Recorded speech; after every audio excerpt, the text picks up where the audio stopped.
Good morning. Thank you for joining at 8 o'clock. So we'll continue our discussion on computation, and we were looking specifically at this particular code where we wanted to write a corresponding parallel code. And the issue we faced was that how to pass array as a parameter, right, to the GPU, because there was some discussion we had which said that CPU and GPU memories are separate. So how can an array which is declared on the CPU be accessible on the GPU? So let's see how to do that. So what we are going to do is I'm going to show you the code a little step by step. So let's look at the function first, the kernel first. In this case, the kernel is going to have a of I, and that I is going to be thread ID, is equal to I into I. Right? So this is what each thread is going to do. Where is this A coming from? This is being passed as a parameter which is common to all the threads which are running on the GPU. And how many threads are running on the GPU? We are saying n threads. We will launch the kernel with n threads because that is the amount of parallelism that we expect. Let's now come to main and see that A of n is declared similar to what happens inside the CPU code.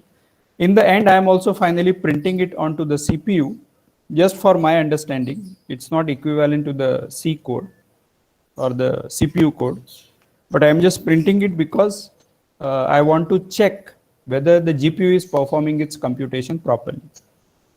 Right? Because this assignment A of I equal to I into I, or A of thread ID dot X equal to the multiplication of thread ID dot X, that is happening on the GPU. So what should I pass as a parameter? I cannot pass A as a parameter to the kernel. So I need, because A is declared on the CPU, is defined on the CPU. The memory for A, the whole of the array, is there on the CPU, which is not accessible directly to the GPU. So what we need to do is to pass an array which is declared onto the GPU, which is created memory for on the GPU. That memory on the GPU needs to be, so how do I pass memory? Well, it is via the pointers, and therefore I'm going to use a pointer here. This pointer should be pointing to some memory which I allocate on the GPU. And this I'll pass as a parameter to the kernel, which means that this is going to be available to all the threads which are running on the GPU. And since that pointer is pointing to a memory on the GPU, all these threads will have access to it and they'll be able to modify. So that is what I'm going to do here. The function call or the kernel call is going to look similar to what we had earlier, with DA as the parameter, which is the pointer to the GPU memory. However, this DA is pointing to the memory on the GPU. So I need to allocate that memory on the GPU. I cannot arbitrarily get it. So similar to what we do in case of C, that is in CPU programming, we can allocate memory using malloc. We can allocate GPU memory using something called as cudaMalloc. So to cudaMalloc, I'm going to tell that I need this much memory. How much memory I need? Well, I need n into size of integer amount of memory on the GPU also. Right? And therefore, I'm going to allocate that much memory and assign it to DA. Right? How do I do that? In malloc, we say DA equal to malloc and then the size of int into n. That is what I will do in case of C. So in case of GPU, the syntax is slightly different. I'm going to pass address of DA as a parameter, and that will get assigned inside the cudaMalloc function. So this cudaMalloc is allocating memory on the GPU and assigning its base address to DA. How much memory is allocated is specified using the number of bytes using this n into size of it, right? Any questions on the syntax of cudaMalloc or whatever we have done so far with this code?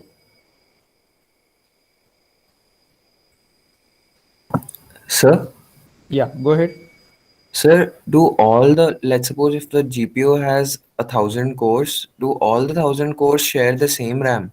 Or do each, like, because yesterday, like in the last class, I remember that each core must be having its own RAM, right? No. So all the cores are going to share the same RAM. There will be some small things which are going to be specific to each core. There will be some registers which are allocated to each core, which are not visible to us.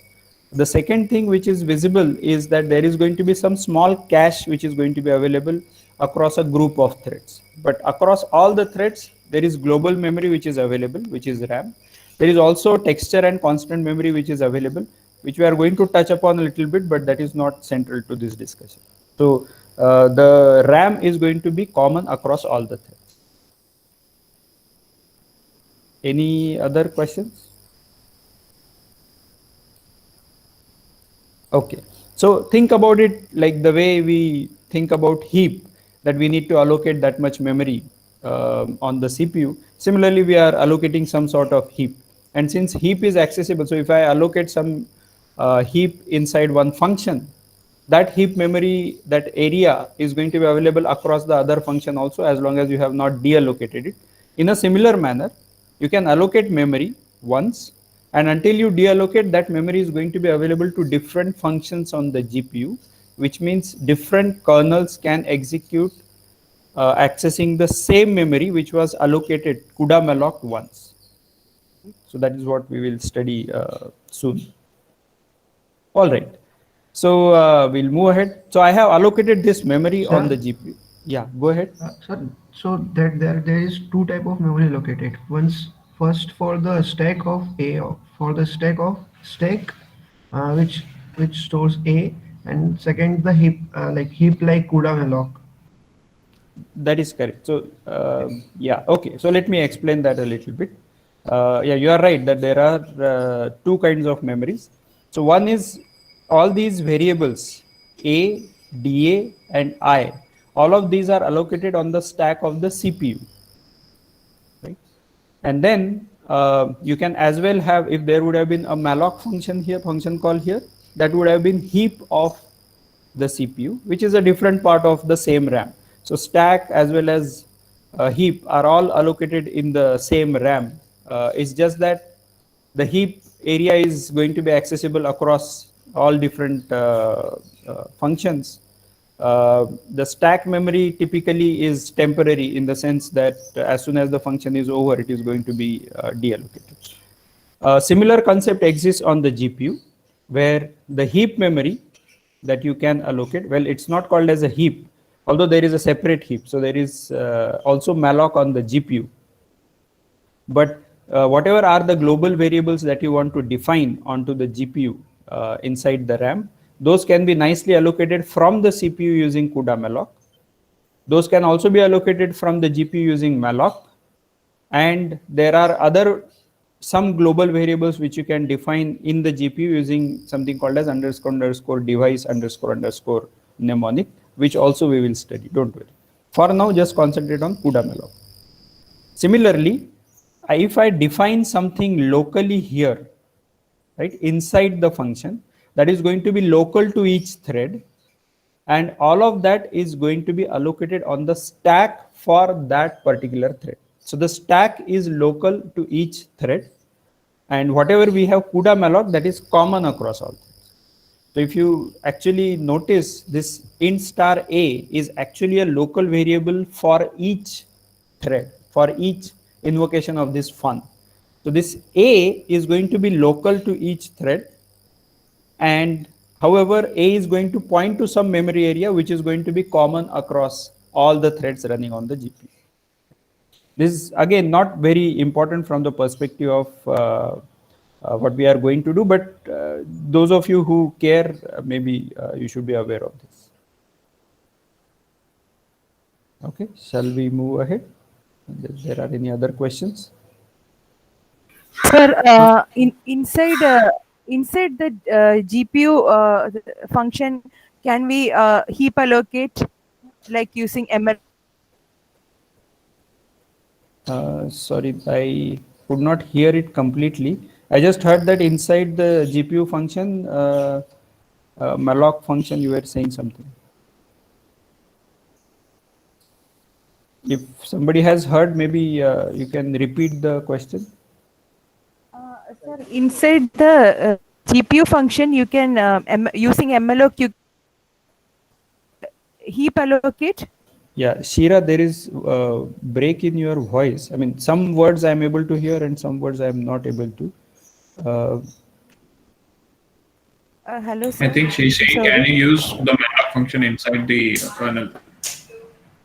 Yeah, so if that is the question, yes, thanks, Shit. Yes, you can use malloc function inside the GPU code. Typically, that doesn't get used, but it can, I mean, it is supported in CUDA. The reason that doesn't get usually used is that primarily the memory allocation happens from the CPU, but you can use a malloc and free functions inside the kernel code, no problem.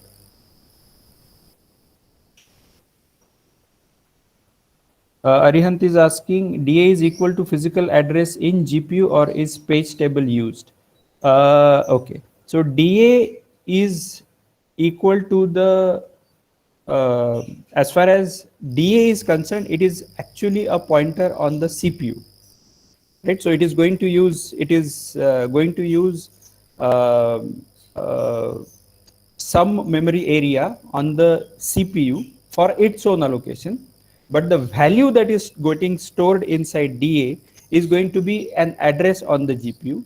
Currently, there is no virtual memory on the GPU, right? It is still in the works, and therefore, this is going to be a physical address coming from the GPU. So currently, there is no page table. Can we access DA in main? For example, DA of I. You can access.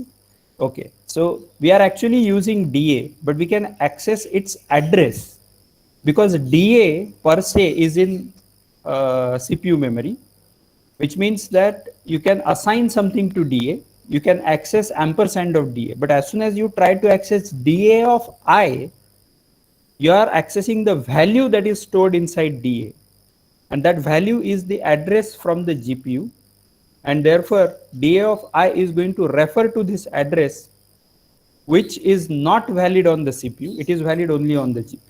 And therefore DA of I cannot be used on the CPU. But you can use ampersand of DA.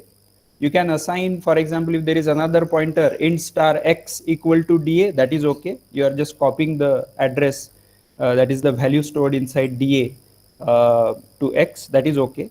But DA of I will require a dereference of DA, that is not permitted. In fact, the program will most probably give a sec fault. Any other concerns, questions? Sir, I know so that, we have to yeah. copy Yeah. back the values on the DA to back to the main, right? Then Perfect, perfect. Yes. Okay. So let's come to that code. I'm switching back to the slides. So we have allocated this memory on the, this is memory on the CPU. This memory is on the GPU. Then I'm going to pass this DA as a parameter. Memory is now available. So all of this assignment in the kernel is going to happen to the GPU memory. But I want to print it on the CPU, and therefore this A is currently getting unused. So far it has not been used. The memory, all these values I into I are stored inside the GPU memory array. So I need to get that back into A, from DA to A. For that, on CPU we use some function like memcopy, right? MEMCPY.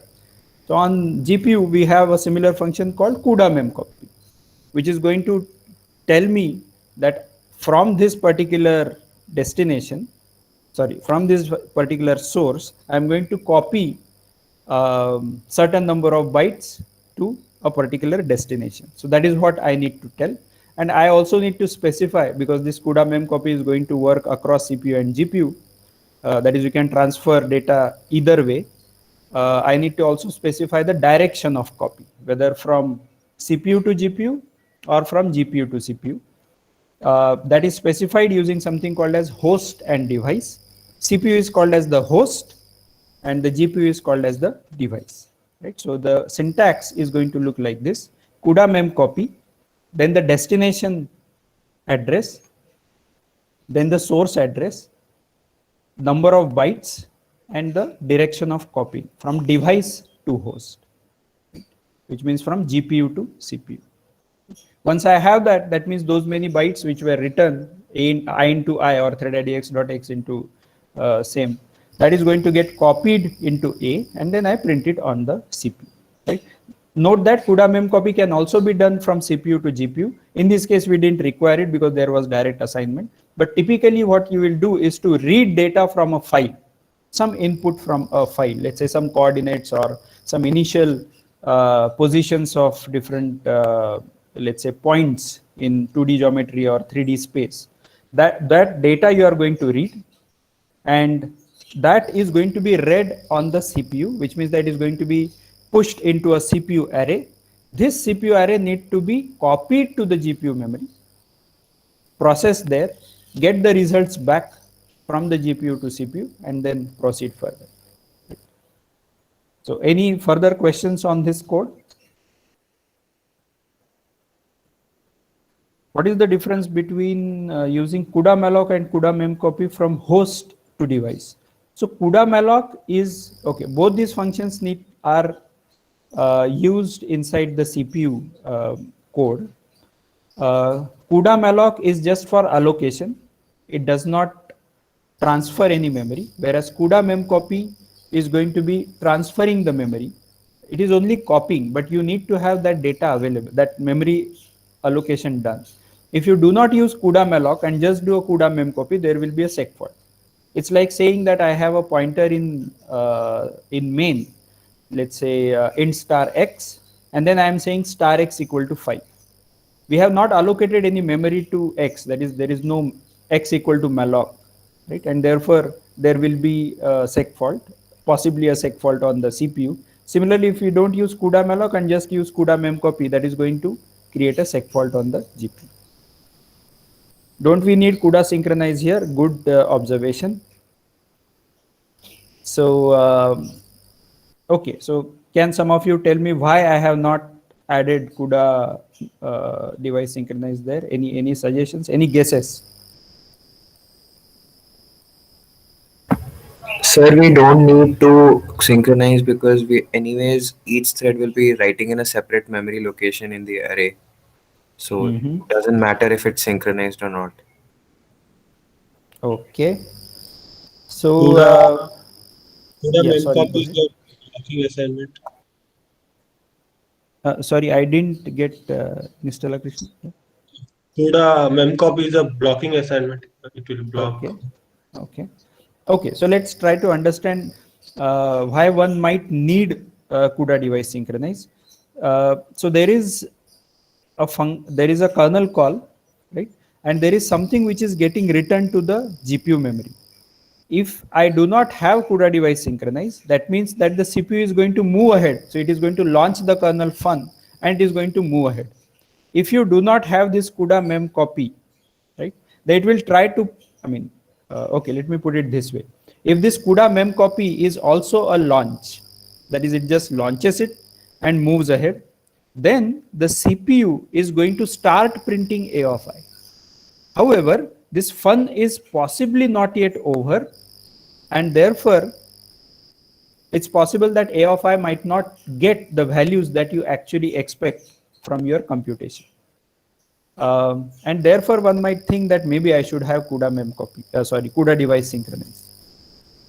However, as Nishla Krishna was saying, cudaMemCpy happens to be a blocking call. It is not asynchronous invocation of cudaMemCpy, and therefore CPU does not move ahead until cudaMemCpy is over. So it moves ahead from the kernel launch. So fun, it launches, that is, it adds it to the queue and moves ahead. Then it tries to see cudaMemCpy, and it has, the cudaMemCpy is blocking call, which means that until cudaMemCpy is over, it cannot proceed further.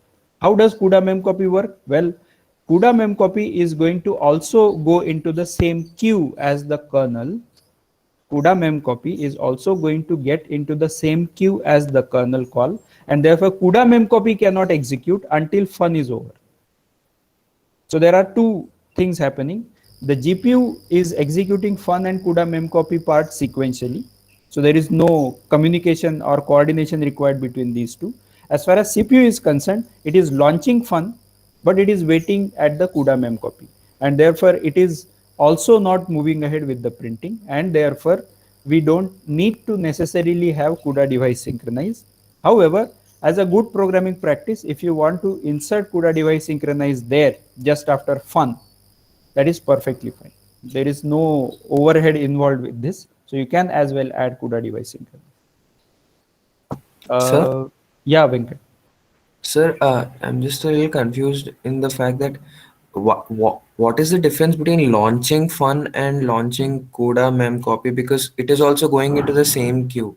Why does the CPU not move forward after launching it into the queue? Right. Typically, CUDA, I mean, that is because of the semantics of cudaMemCpy. See, as far as kernel call is concerned, we expect that the CPU and GPU are working together, I mean, independently, and therefore the kernel call is asynchronous. So it goes into the queue and then CPU does not wait. But cudaMemCpy typically involves copying some memory either from CPU to GPU or GPU to CPU, in which case the array location or the memory location which is either being copied or copied to, that should be available for the next code in the CPU, and therefore by default it makes sense for the CPU to wait till the cudaMemCpy is over, right? And therefore because of these semantics, the cudaMemCpy by default, although it goes into the same queue, CPU waits for that cudaMemCpy to get over. Right? So it waits for a signal from the device driver that okay, this particular function is over, and therefore CPU can move ahead. I should also mention that there is an asynchronous version of cudaMemCpy that is called as cudaMemCpy async. In case for performance reasons you are sure that the rest of the CPU code is not really going to use this cudaMemCpy array for some time, you can do a cudaMemCpy async, let it get into the queue, but the CPU will not wait for cudaMemCpy to get over. Then the cudaMemCpy as well as the rest of the CPU processing can happen in parallel. Okay? That will be cudaMemCpy async, that is asynchronous process. Okay. Sir? Yeah, Niranjan? Yeah, so I just wanted to ask, like, how will the CPU know, like, is there some signal sent by the GPU or something which tells the CPU that, yeah, this is async and this is not async? So I am not sure if it shows, if it sends a signal or there is some polling based mechanism. So this part I am not sure, but definitely there is a coordination with the device driver which tells that this particular piece is over. Okay. Thanks. Yeah. So if you Then- add CUDA device synchronize on top of this, will that not consume more time, like even if there is no use for it in this case? So what will happen? Let's say that there is CUDA device synchronize just after fun. The function, the CPU is going to wait for the kernel call to get over. Right? After that, it is going to assign cudaMemCpy to that queue, which is going to go to the head of the queue, and it will start executing. The CPU will block still for cudaMemCpy to get over. So there is some small portion which is going to get not done in parallel, but this time of adding cudaMemCpy to the queue is going to be much smaller. We typically expect that in real world programs, this kernel call is going to be consuming a larger amount of time. Therefore, this does not really cause a problem. It can cause a problem, by the way. I mean, the proportion of this might increase if you have this kernel call and cudaMemCpy inside a loop and it gets called multiple times. At that time, the proportion of this cudaMemCpy might just add up. And if that is causing a problem for you in terms of performance, then you should definitely think about whether cudaMemCpy async is something which is required for your application. But in general, it does not. It's a very small, very minimal overhead. Thank you, sir. Okay, there are some questions which I'm going to take from the chat. Yeah, yeah, Samuel, go ahead. Yeah, the memcopy, it's still order and operation in sequential time, right? That is correct. So it's an order n operation, which means that it is going. Okay. So yes, at the finest granularity, it is an order n operation because it is going to copy that much memory. So there is an interconnect between CPU and GPU that is called as PCI Express bus. So using that, it is going to copy. So there will be order n operation theoretically, but there are certain optimizations which get done inside. For example, it can get the data in not byte by byte, but in blocks. Right? However, in a general setting, we have to still say that since the block size is going to be a constant, it is still going to be order n. So that is one. The second thing that is possible here is that you can hide this latency meaning this delay. So you are waiting for this data to be coming from one device to another, and this latency needs to be somehow hidden. So there are other ways in which you can do. For example, by cudaMemCpy async, you can hide that latency by running some code on the CPU. While this copying is happening, you can as well do some computation on the GPU. So cudaMemCpy async, while that is happening, there is a possibility that you might be able to run some GPU code so that this latency gets hidden, right? But yeah, at the theoretical level, we'll still say that it is order n operation.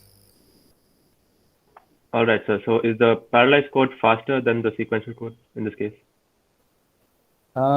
In this case, will the parallelized code be faster than the sequential code? Assuming that n is for 100, no. For n equal to 100, no. The CPU code will be faster. But in case of very large, let's say n is 1,000,000. Let me see cudaMalloc. Then there is fun, and then cudaMemCpy. Yeah, if we ignore the last for loop of printf, then the GPU code for let's say 1,000,000 elements is likely to be faster. Of course, this fun 1n is not going to work for 1,000,000 elements. You will have to do something different for that. But yeah, it will become faster after a while. All right, sir. Yeah. Okay, so there are some questions.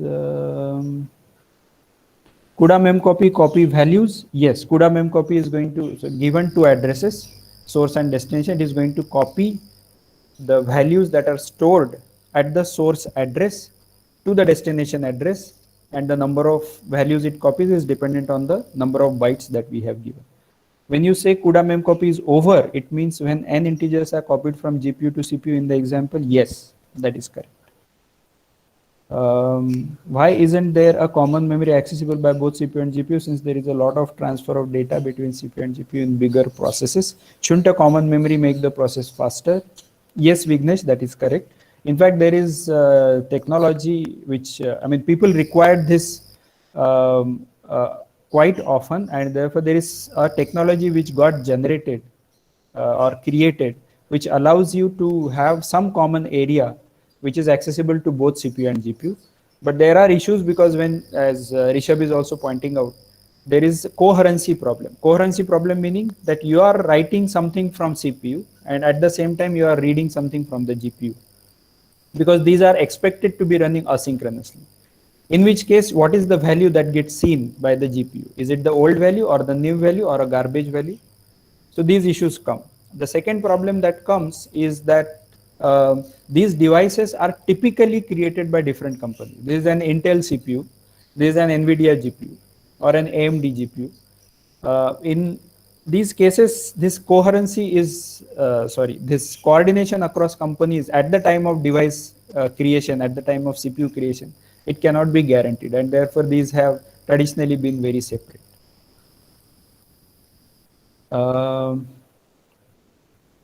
Parth is asking, does the cudaMemCpy go into the queue of each thread, or does each store instruction get assigned to a different thread? So the queue is per okay, so there are actually multiple queues, I should say, but the queue is not specific to a thread, right? For our discussion, we'll assume that there is a single queue until we talk about streams where there are going to be one queue per stream. But since we are not using any streams, assume that we are using some sort of default stream. So there is going to be one queue per that. So for our discussion currently, let's assume that there is going to be a single queue for that GPU device. right? So for the kernel call cudaMemCpy, that is going into that queue. Once a particular, let's say there is fun1, fun2, fun3. Fun1 is going to get executed by all the threads. So the threads are going to get launched after that fun1 is taken for execution. Right? And therefore, you will,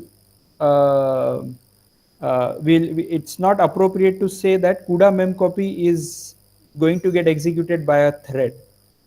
cudaMemCpy does not involve kernel execution. Right? cudaMemCpy is more like a DMA transfer, right? The direct memory access transfer from GPU to CPU, which is going to be handled by the device driver. It is not going to involve any kernel execution or threads on the GPU. Right? So the threads do not come into picture for cudaMemCpy. Does each store instruction get assigned to a different thread? No. In this case, it is all completely sequential. So it's not completely sequential. Since it's a DMA transfer, there is some parallelism which can be done at the hardware level. But for our discussion, we can assume that it is going to get done sequentially, in the sense that the amount of time required for cudaMemCpy is going to be proportional to the size of the data, right? Or let's say directly proportional to the size of the data. So that is what we should assume. So it's not that per store instruction there is going to be different thread. There is no such thing. Okay. So the cores don't handle this function, but it's the PCI Express. That is correct. So the cores are not coming into picture at all.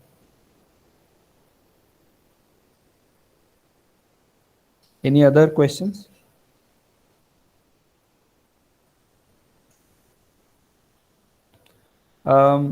Since Parth has asked this, I'll also mention that there are ways in which you can parallelize this. For example, if there is a block of data which I want to transfer, what I can think of doing is that I have multiple threads on the CPU, and each one is trying to get different block of data out of this big chunk to some different independent chunks of memory on the CPU. So there is multiple cudaMemCpys which are happening in parallel between GPU and CPU. This looks very parallel, but unfortunately there is a bottleneck here, and the bottleneck is this PCI Express bus, because although it supports two-way transfer, it does not support like multi-way transfer, and therefore all these parallelism benefits are going to go away. The only way you can get parallelism benefits is that when these threads are making these cudaMemCpy calls at different times, then you will be able to get some benefit out of this parallelization. But anyway, that is a little advanced. We'll not worry about it right now. Okay, so if there are no further questions, I'll move back to slides. Okay, so we had this nice discussion onto this, and now we know that we need to do a cudaMalloc and then cudaMemCpy. We might have to do cudaMemCpy from host to device or from CPU to GPU also. So we were discussing about a global variable, like we had the hash define n, and we said that that n just gets replaced by the right hand side, which was 100. So it is not really a global variable as such. It was a simple constant mnemonic. But what happens when you have a global variable? So in this case, I have this const char star message, which is a global variable on the CPU. I am trying to use it also on the GPU, and the rest of the main remains the same. Right? So any suggestions on what would happen?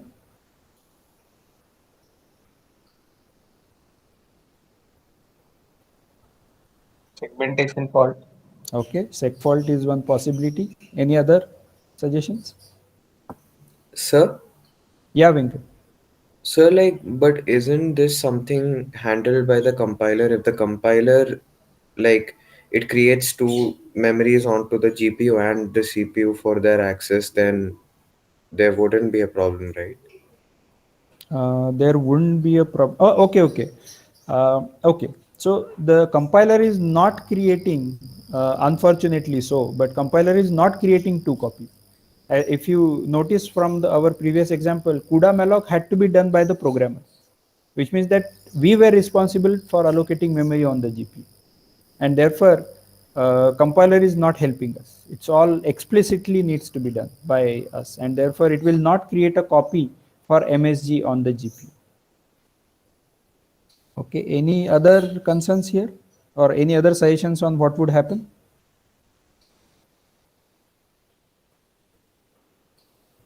Okay, so in this case, it so turns out that the compiler is actually playing a role, but it plays a role to identify that message is on the CPU, allocated on the CPU, and it is getting accessed in the GPU, and therefore it throws a compile time error. And that is very good, because then you don't have to worry about sec faults and all. But yeah, so in this case it is able to figure out, but not always it will be able to figure out that it is being done on the CPU or GPU. Because the pointers that we are talking about are always can refer to CPU memory or GPU memory depending upon arbitrary control flow in the program, and therefore compiler will not always be able to figure out if a particular pointer at a particular time is pointing to CPU memory or GPU memory, right? That is known only at runtime, right? And therefore it is not always possible. Thankfully, in this case, it is possible. So the compiler gives an error. Okay. So the main takeaway from all this discussion is that the CPU and GPU memories are by default separate. And I have also mentioned this small kind of catch which says for discrete GPUs. What that means is that we have CPUs and GPUs as separate, but there is something called as an integrated GPU. Since there was this question also, there is this integrated GPU, which means that they are going to be on the same die, both the CPU and GPU, and that also means that they are going to be from the same company, or at least there is collaboration across companies and they will produce it, manufacture it together. In that case, there will be some memory which is going to, or all the RAM is going to get common between CPU and GPU. This can be very useful for some applications, definitely. But as far as discrete GPUs which happen in our laptops, most of the laptops and most of the servers, or almost all the servers, these are going to be separate GPUs. But there exist some laptops as well as some handheld devices where the CPU and GPUs are on the same die and they have a common memory area. Could you please explain why the message pointer points to the GPU in this case? No, message pointer is not pointing to the GPU. This hello world is a string for which memory gets allocated on the CPU, right? So if you ignore this particular, the GPU specific part, then this is just a C code where I have this global variable MSG to which is going to get allocated on the CPU memory. Okay? So when I pass, when I start accessing it, so according to the scope of this variable, which means that whether MSG is accessible, accessible meaning whether it is allowed by the language design, whether MSG is going to be accessible inside this. For example, if there is a variable I here, that I cannot use inside dkernel or any other function unless I pass that as a parameter and so on, right? Similarly, MSG is not being passed as a parameter. It is just available because of the way global declaration is accessible across all the functions.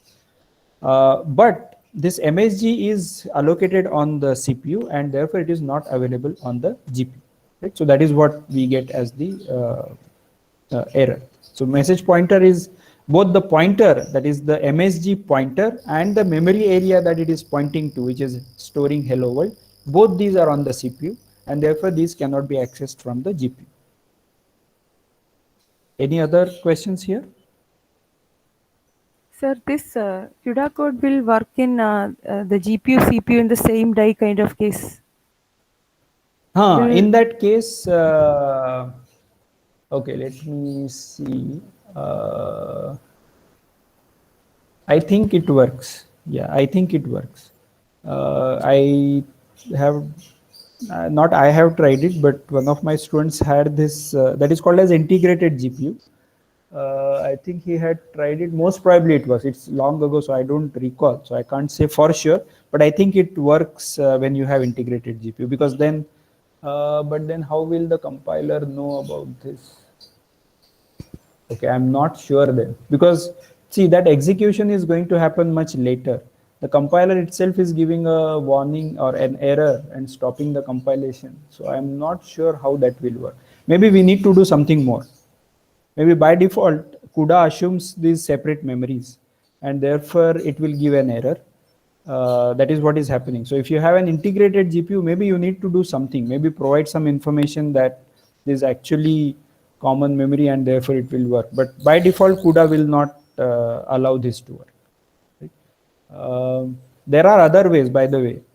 Even in CUDA, when you have discrete GPUs, we'll find out a way in which you will be able to have a common memory between CPU and GPU. Right? That is called as CUDA host alloc, that function, using which when you allocate memory, that memory is available to both of them. Or it's not that it is available to both of them. There is no such memory which is available to both of them. It just happens that that memory gets allocated on the CPU, and then it gets copied automatically without you doing cudaMemCpy. It gets copied automatically to the GPU. Right? So you have to still worry about the coordination between, or the synchronization between the two devices. But that possibility exists. Right? This I'm not sure if it will work, because the compiler itself is giving an error. Compiler might not know what kind of GPU you have. Okay, there is another question. Are there CUDA capable iGPUs? That is on Mac. I have not tried it, so I don't know the reason. I don't know if that exists. Somebody was saying that does this work on the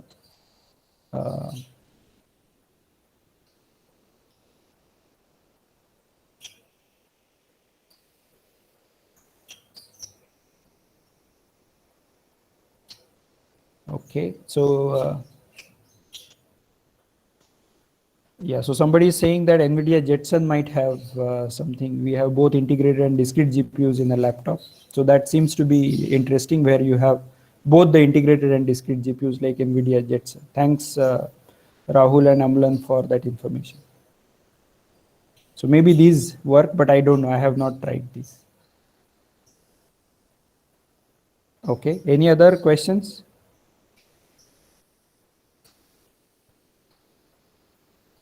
Okay, so we'll move ahead. Can somebody confirm that I'm still audible? Somebody, I mean, I lost connection Yes, for sir. a few seconds. Yes, Okay. yes, sir, you are audible.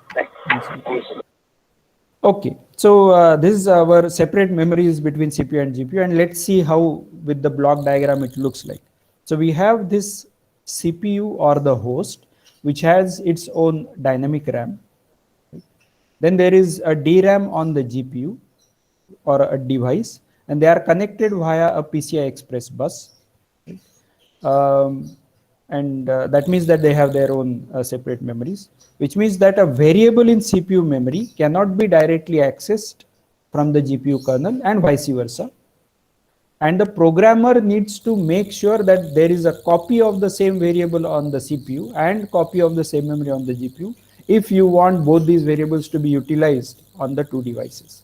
And more importantly, and this makes life a little complicated, it's programmer's responsibility to keep them in sync, which means that if I write something into the GPU memory to some array, let's say DA, and the corresponding array on the CPU is A, DA will get updated, but A might not get updated. So I have to do a cudaMemCpy and vice versa. And therefore it is my job to make sure that these two are in sync, and that sometimes can be problematic, in the sense I might forget to do it unless I follow a certain sort of discipline while programming these multiple copies, right? And so the overall CUDA program flow in a typical program is going to look like this. So we have these two devices, CPU and GPU, and there is a file system which is accessible to the GPU. I'm going to the first step, I'm going to load the data from file system to the CPU memory. CPU DRAM. I'm going to transfer data, that is that array which I have allocated, from CPU to GPU as the second step. I'm going to perform some parallel processing on the GPU as the third step. After I have the results available, I can copy those back to the CPU, right? And fifth step, I'm going to use those results on the CPU, which means that I'm going to move ahead and perform some processing, which itself might involve, again, copying back or going back to the GPU, executing another kernel, getting the results back, and so on. So this is a repetitive process. But overall, this is the program flow which we have. Any questions on this program flow?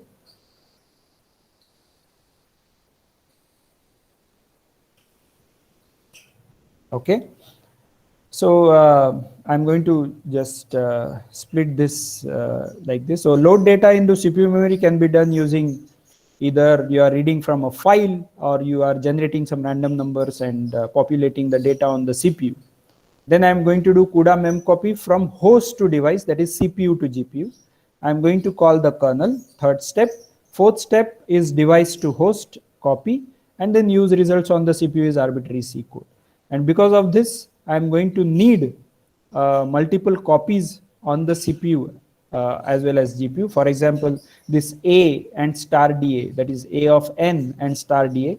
Similarly, you will have such a code. You will see this code as you write as well as in other codes that you might come across.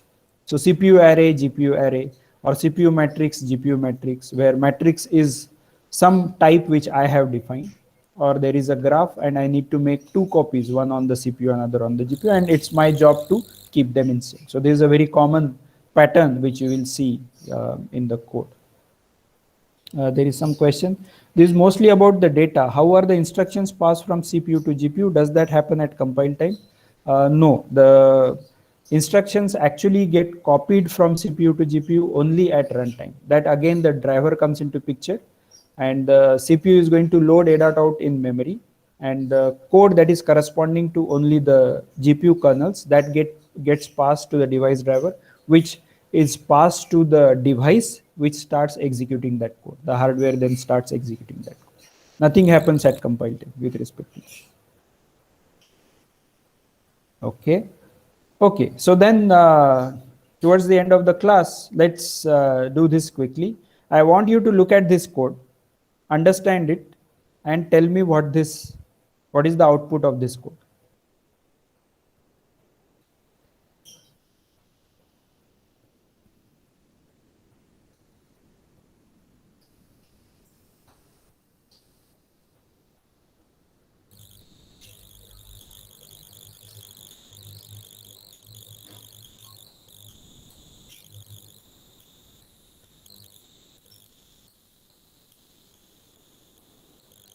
And if there are any questions in understanding, please feel free to ask. We are anyway going to discuss it, but I just want to check if somebody can figure out the output. Hey, without running, don't run it on your laptop.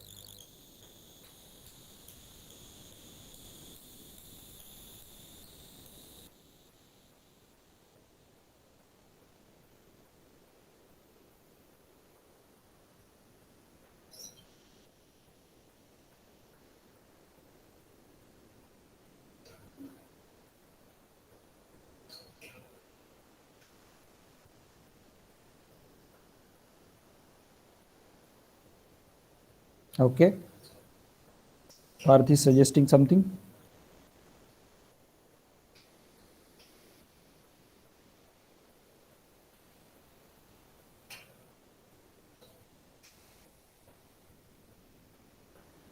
We'll wait for others to join.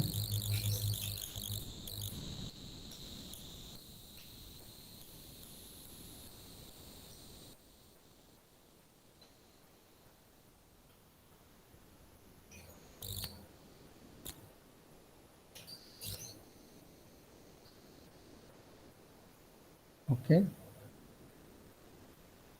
Rishabh is supporting Parth's suggestion. Okay, so let's quickly discuss this, and I suggest, okay, so there are multiple, okay, good. I'll just take one more minute to quickly discuss this.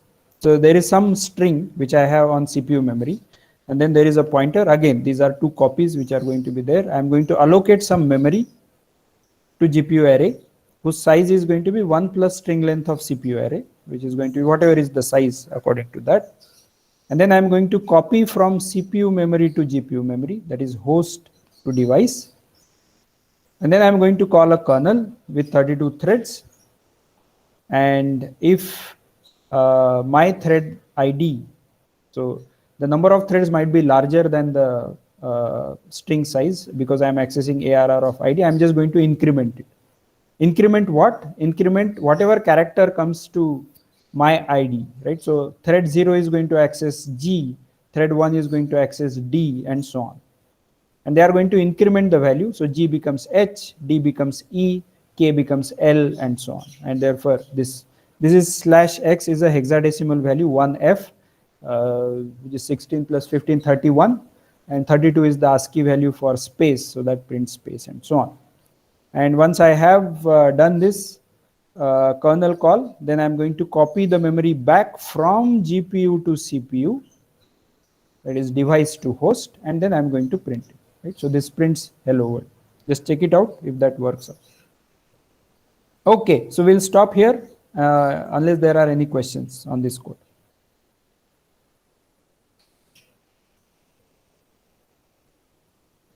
All right, see you then.